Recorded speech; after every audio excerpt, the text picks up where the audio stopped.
इनके अंदर जो आप लोगों के प्रति सोच है कि हमारा क्या उखाड़ लेंगे, क्या बिगाड़ लेंगे, छोटा सा क्षेत्र है, आरडीसी कितने आते हैं, तो ये गलत फहमी है महाराज। ध्यान रखना, एक ब्राह्मण बालक ही बहुत क्रांति उत्पन्न कर सकता है। मंगल पांडे ने अकेले ही पूरे देश में महाराज एक जागरूकता पैदा कर दी थी, और जो आज हम स्वतंत्र हो गए महाराज। जय हिंद, वंदे मातरम। बहुत सारे युवा मुझे कमेंट कर रहे थे कि गुरुजी आपका चैनल बहुत लोग देखते हैं, बहुत ज़्यादा लोग लाइव आते हैं और बहुत पसंद करते हैं। भारत में एक आपका ऐसा चैनल है जो संपूर्ण तैयारी कराता है आरटीजीएसयू की, तो क्यों ना आप हमारी आवाज़ उठाते। आपको हमारी आवाज़ उठाना चाहिए। अच्छा, वो कौन सी आवाज़ है जो बंदे हमसे बोल रहे हैं हज़ारों कमेंट और मैसेज के माध्यम से व्हाट्सएप पर? वो बोल रहे हैं गुरुजी अभी जो हमारी उम्र है 25 साल से 27 साल कर दी। एक तो हमारी बहुत बड़ी समस्या है। दूसरी समस्या महाराज हमारी ये है कि अभी जो मेरिट लिस्ट इन्होंने बनाई है साक्षात्कार के लिए, वो किस बेस पर बनाई है? इससे तो मैं भी महाराज बड़ा, इस रहस्य से तो मैं भी बड़ा परेशान हूँ कि उन्होंने क्या देखा बंदे के अंदर। ऐसे भी बंदे हैं जिनके 40 क्वेश्चन सही हैं धर्मशास्त्र में, उन बंदों को आपने किस बेस पर फेल कर दिया बताइए। कई बंदे अलग अलग अनुमान लगा रहे हैं कि सामान्य ज्ञान और धर्मशास्त्र की दोनों की मिलाकर इन्होंने मेरिट बनाई कि नहीं बनाई है। ये गवर्नमेंट के खिलाफ नहीं जा सकती महाराज। जो नोटिफिकेशन का रूल है कि धर्मशास्त्र में ही मेरिट बनेगी, सामान्य ज्ञान में ओनली आपको क्वालिफाई होना है, तो वो महाराज ये उसका पालन करेंगे। ये हम लोगों की गलतियाँ हैं, ये हम लोगों की झूठी जानकारी है महाराज कि ऐसा वो करेंगे, ऐसा बिल्कुल भी नहीं करेंगे। लेकिन अब समस्या ये है, क्या हम लोग जानवर हैं, पशु हैं? क्या हम लोग महाराज दुज नहीं है? कितना नहीं जानते हैं महाराज कि क्या होना चाहिए क्या नहीं होना चाहिए। हमको कोई भी बेवकूफ़ बना देगा, सीधी सी बात है। आरटीजीएसयू की जो बंदा तैयारी करता है वो सबसे ज़्यादा विद्वान माना जाता है कि वो उसका संबंध शास्त्रों से होता है और कर्मकांडों से होता है। और हमारा जो जीवन है महाराज, अगर वेदों के अनुसार नहीं है, वैदिक नियमों के अनुसार नहीं है, अगर वेद सम्मत नहीं है, तो हमारा जीवन पर वो पशु के समान है, क्योंकि फिर हमारे जीवन में कोई प्रमाण सिद्धांत नहीं रह जाता है। अगर ऐसे युवाओं के साथ ये हो सकता है भारत जैसे देश में, तो ये हमारा बड़ा दुर्भाग्य है। कई ऐसे युवा हैं जिनके 45 क्वेश्चन सही थे धर्मशास्त्र में, लेकिन उनको भी फ़ोन नहीं आया। बंदे अभी तक याद कर रहे हैं, अभी तक रात को सपने में वो हमारा सपने देख रहे हैं, रात को उनको नींद नहीं आ रही है।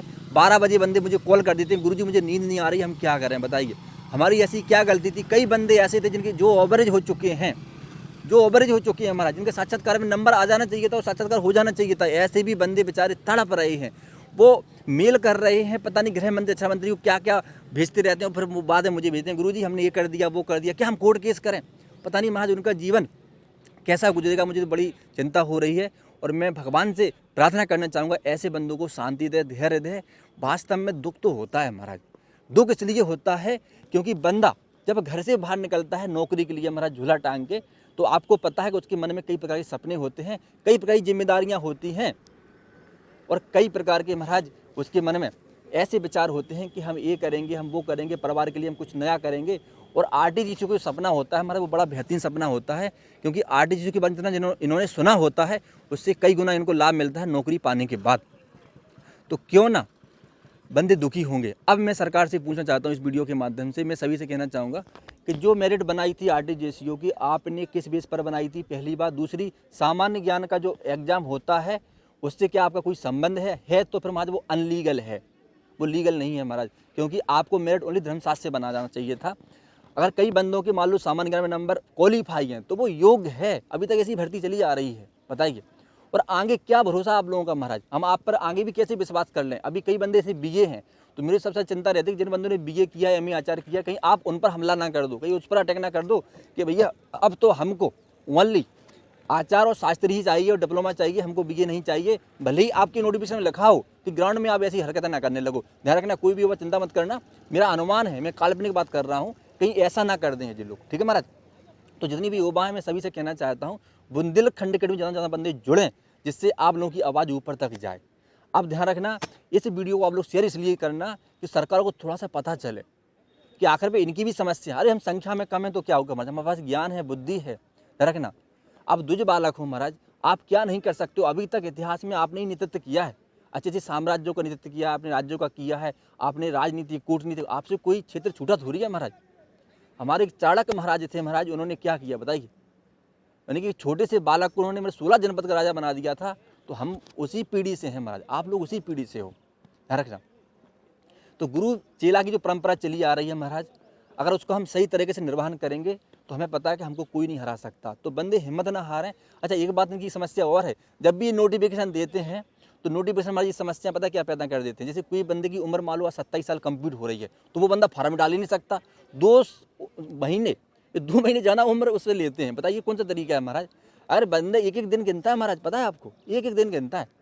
वो 27 साल उम्र आपने कर दी। बताइए 27 साल उम्र करने का मतलब क्या है कि बंदा 23 साल में 21 साल में सारी डिग्रियां कंप्लीट करके फिर 5 साल इंतजार करेगा, यानी कि अभ्यास नहीं करेगा, वो कोई गृहस्थी के काम करेगा या फिर अपने इस क्षेत्र से भूल ही जाएगा महाराज, भटक जाएगा, प्राइवेट नौकरी करेगा, पूजा पाठ करेगा, कुछ ना कुछ, फिर उसको ध्यान आएगा 27 साल में मुझे अप्लाई करना है। बताइए महाराज ये कौन सा तरीका है। भारत में ऐसी कौन सी नौकरी है महाराज जो डिग्री 21 साल में होती है, पर उसी डिग्री की नौकरी 27 साल में हमको प्राप्त होती है। बताइए 25 साल बढ़िया थी महाराज, कोई दिक्कत नहीं। कई बंदे बाद में तैयारी करते हैं, बाद में उनको ध्यान आता है, तो 25 साल तक आराम से वो अपना समय निकाल लेते हैं कुल मिला के। क्यों, घर में बहुत समस्याएं होती हैं प्रभु, हम समझ सकते हैं आप लोगों की समस्याएं। आप लोग अमीर नहीं हो महाराज, सब गरीब हैं।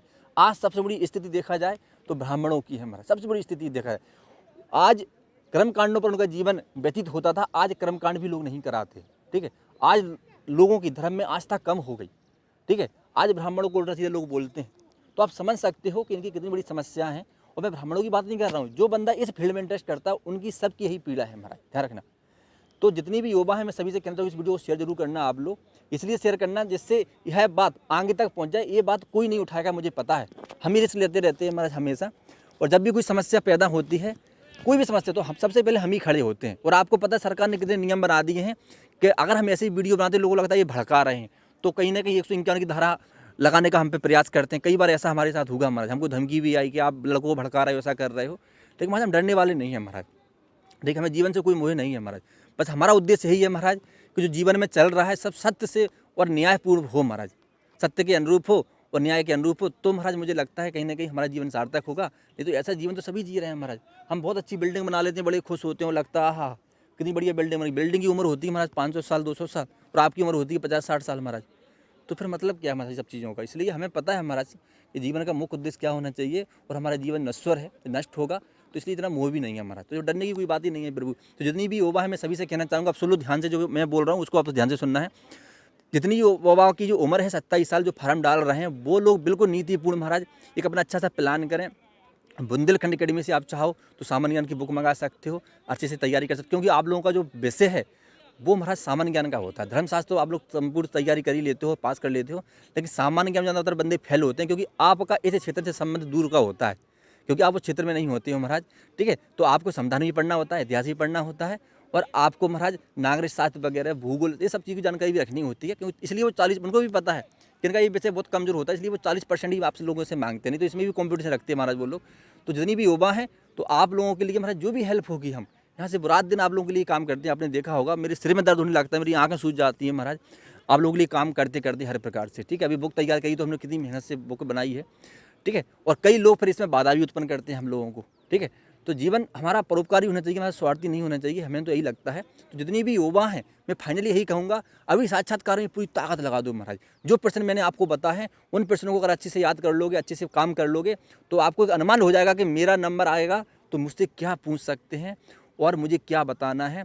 तो ये बुंदेलखंड अकेडमी आपके लिए महाराज आपका भाग्य है, आपकी किस्मत है, और आपके लिए महाराज गॉड गिफ्ट है देखा जाए, जो आपको समय रहते पूरी जानकारी दे देता है महाराज। ठीक है, तो कहने कहीं आपका जो कंपटीशन है वो सरल हो जाता है। किन के लिए? जो बंदे अभ्यास रहित हैं, जो बंदे अभ्यास में हैं महाराज। और जो बंदे अभ्यास में नहीं है उनको मैं पूरा पेपर भी खोल के बता दूंगा और सामने रख दूंगा नकल करने के लिए, वो नहीं कर पाएंगे महाराज।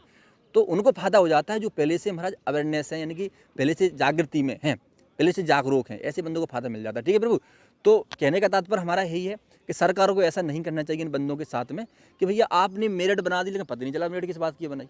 अब इसका दर्द बहुत ज़्यादा महाराज, हम क्या कर सकते हैं। कई बंदे रक्षा मंत्रालय इधर उधर जा रहे हैं, भटक रहे हैं महाराज, वास्तव में आत्मा भटकती है महाराज। जब हमारा सपना टूटता है तो कुछ अच्छा नहीं लगता महाराज। हमको 5 लाख सैलरी दे दो, लेकिन सपना छूट जाए महाराज, सपना अधूरा रह जाए महाराज, वो 5 लाख भी हमें मिट्टी के समान लगते हैं महाराज। तो सपना पूरा होना चाहिए। पैसा तो योग्यता के साथ आता ही रहता है महाराज, लक्ष्मी और दक्षता तो हमारे साथ में चलते हैं, उसकी दिक्कत नहीं है। लेकिन अगर हमारा टारगेट छूट जाए महाराज, हमारा लक्ष्य छूट जाए, तो दर्द बड़ा होता है। तो प्रभु कोई बात नहीं। तो जो बंदे ऐसी स्थिति में हैं, अभी दुख में है, उनको मैं यही कहूँगा कि दुख और सुख को समभाव से देखो आप लोग। ठीक है, कोई दिक्कत नहीं है। ये आपके साथ अच्छा नहीं कर सकते तो भगवान तो अच्छा करेंगे। इसलिए ऐसा नहीं है अब आरटीजी से नहीं बन पाए तो कुछ नहीं कर सकते, ऐसा नहीं है। आप बहुत कुछ कर सकते हो। आप इनसे अच्छे पैसे कमा सकते हो, इनसे अच्छी लाइफ जी सकते हो।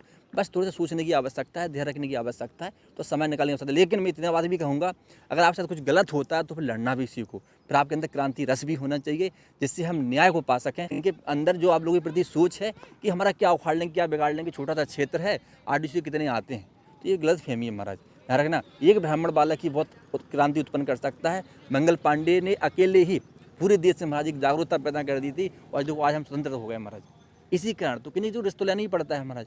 तो ऐसे बहुत सारे मंगल पांडे हमारे पास, जो हम अपनी लड़ाई लड़ सकते हैं। लेकिन अभी देखते हैं महाराज, जैसा हम फिर प्लान करेंगे फिर आप लोगों को बताएंगे। जय हिंद, वंदे मातरम, सभी सुखी रहें। मैं फिर से कहना चाहूँगा, दलालों से सब सावधान रहें, और जो संघर्ष करने वाले हैं उनको मेरा राम राम।